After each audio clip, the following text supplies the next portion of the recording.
Friends welcome to Rima's blog and kitchen channel. আশা করি তোমরা সবাই ভালো আছো। হ্যাঁ, আমিও খুব ভালো আছি। তোমাদের সকলকে স্বাগত জানিয়ে আজকে আমি আবারও একটা নতুন ভিডিও শুরু করলাম। এখন বাজে সন্ধ্যে 7:30টার মতো আর আমরা রেডি হয়ে বেরিয়ে পড়েছি আমাদের বেহালার বিখ্যাত মেলা চণ্ডী মেলার উদ্দেশ্যে। আর এই চণ্ডী মেলাটা যে এত বড় মেলা সেটা কিন্তু আমি এখানে এসে প্রথম দেখেছি।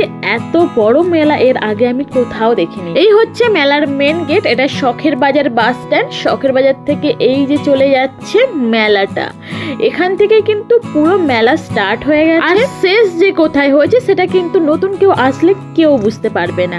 এমনকি আমি নিজেও একদিনে পুরো মেলাটা ঘুরতে পারিনি। আমি তো এসেছিলাম বৃহস্পতিবারে এত ভিড়, তারপরেও আবার গিয়েছিলাম শনিবারে যে গিয়েছিলাম সেটা কিন্তু মানে মারাত্মক ভিড়। আমাকে যেতে হয়নি, ভিড়ের চোটে আমি নিজেই সামনের দিকে এগিয়ে যাচ্ছি। আর বুঝতেই পারছো মেলাটা কতটা জনপ্রিয়। এইখানের প্রতিটা মানুষ, কেউ আর বাড়ি থাকে না এই পুজো কটা দিন, সকলেই কিন্তু বেরিয়ে পড়ে মেলাতে। আর এখানে এসে কেনাকাটি, খাওয়া দাওয়া, হইচই অনুষ্ঠানে মেতে থাকে।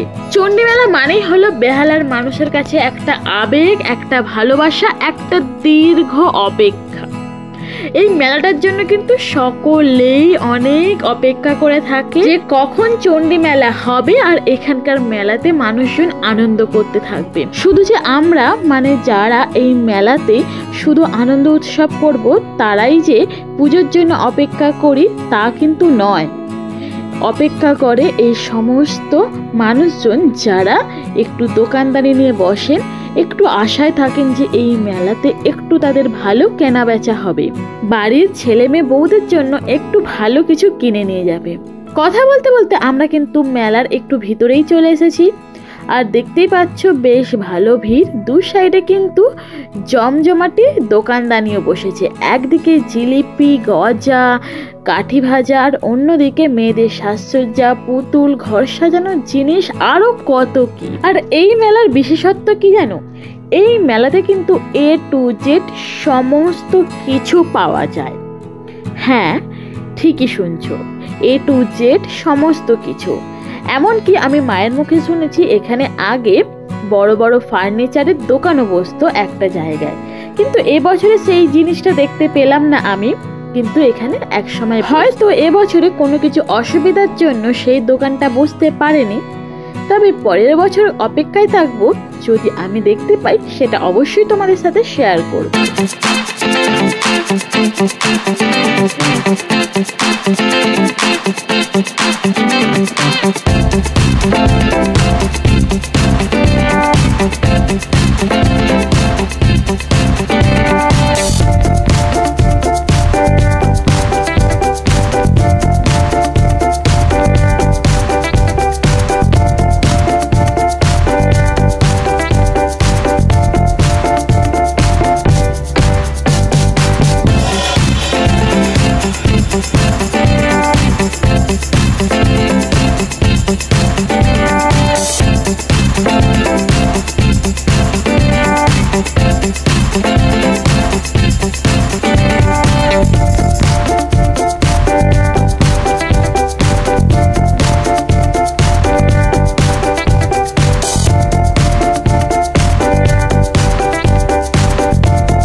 শখের বাজার থেকে আস্তে আস্তে পুরো মেলাটাই তোমাদেরকে দেখালাম। আর এবার আমরা চলে এসেছি চণ্ডী পুজোর কাছে, মানে চণ্ডী মণ্ডপের কাছে।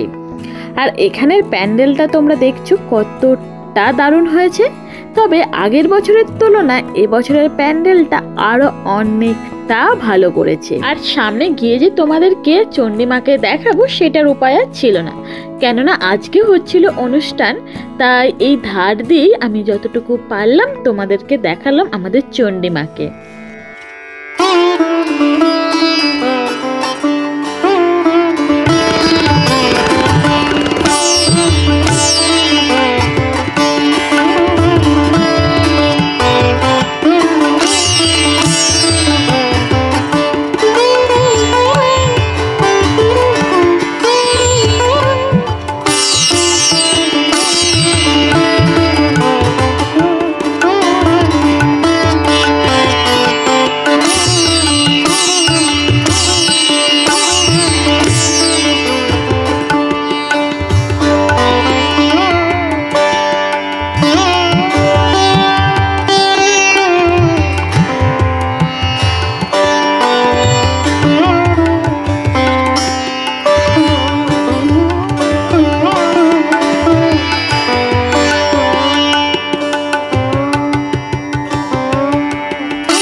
এবার যাচ্ছি কাপ প্লেটের সেটের দোকানে। এটা তো জানোই প্রত্যেকটা বউ মানুষদের এই দোকানে যেতেই হয়, তবে আমিও আগে যেতাম না। বিয়ে হয়ে যাওয়ার পর থেকে কেন জানি না আমার চোখটাও একটু এই দিকেই এসেছে। আর জানোই তো মেয়েদের একটু অভ্যাস থাকে, কিছু কিনুক আর নাই কিনুক দোকানে গিয়ে একটু খুঁটিয়ে নাটিয়ে দেখার অভ্যাসটা থাকবেই। তো আমার এখানে একটা জিনিস পছন্দ হয়েছিল, মানে একটা প্লেট, সেটা আমিও নিয়ে নিলাম। আর কিছু টুকটাক কেনাকাটির ছিল, সেগুলোও কিনে নিলাম। মেলার একদিক থেকে আমরা ঢুকেছি, এবার অন্য গেট দিয়ে আমরা বেরিয়ে যাচ্ছি। তবে এত চারিদিকে মেলা, কোন দিকে ঘুরবো কোন দিকে না ঘুরবো সেটাই বুঝতে পারছি না। আর সেই জন্যই তো দুদিন এসেছিলাম, দুদিনে পুরো মেলাটা ভালো করে ঘুরেছি। আসলে কি বলতো, যদি একদিনে পুরো মেলাটা ঘুরবো ভাবি তাহলে কোনো কিছু ভালো করে দেখাই হবে না, একটু তাড়াহুড়োর ব্যাপারটা থাকবে। আর মেলা ঘুরতে ঘুরতে তো একটু সময় লাগবেই, তাই দুদিনে পুরো মেলাটা ঘুরেছিলাম। যদিও তোমাদেরকে আমি একদিনই ভিডিও করে দেখাচ্ছি, যদি দুদিনের ভিডিও দেখাই তাহলে তো তোমরা আমাকে ধরে পেটাতে শুরু করবে। আর এইবারে দেখলাম এখানের মেলাতে প্রচুর আচারের দোকান বসেছে। আগের বছরের তুলনায় 3-4টে দোকান এক্সট্রা বসেছে।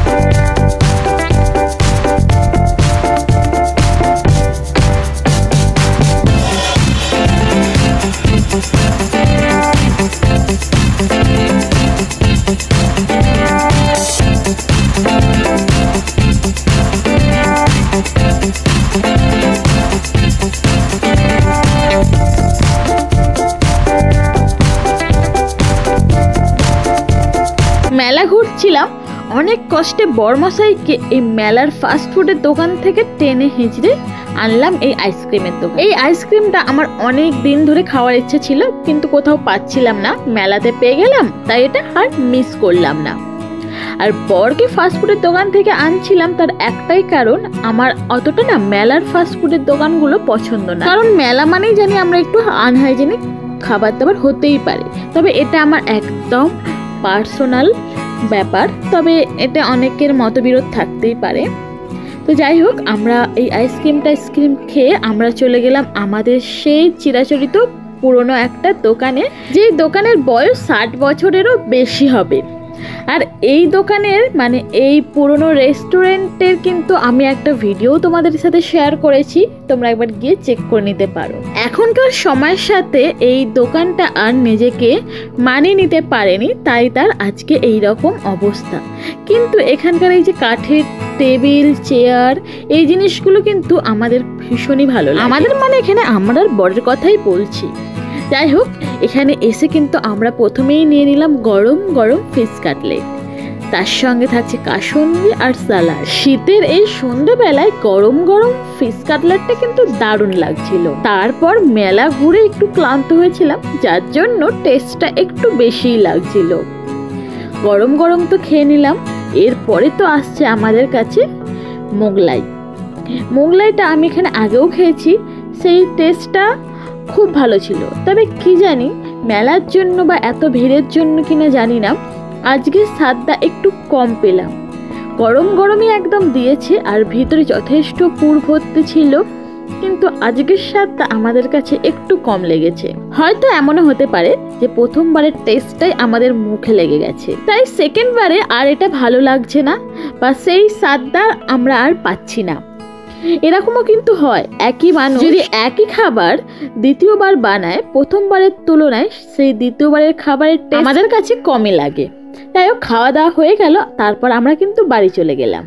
তো আজকের ব্লগটা তোমাদের কেমন লাগলো আমাকে কিন্তু অবশ্যই জানিও। ভালো লাগলে লাইক আর শেয়ার করে দিও। আর যে সকল বন্ধুরা আমার পরিবারে নতুন আসছো তারা চ্যানেলটা সাবস্ক্রাইব করে পাশে থাকা বেল আইকনটা ক্লিক করে দাও, যাতে এইরকম ধরনের নতুন নতুন ভিডিও সবার আগে তোমাদের কাছে পৌঁছে যায়। তাহলে আজকে এই পর্যন্তই, দেখা হচ্ছে পরবর্তী একটা নতুন ভিডিওতে। আজকের মতো টাটা, বাই বাই।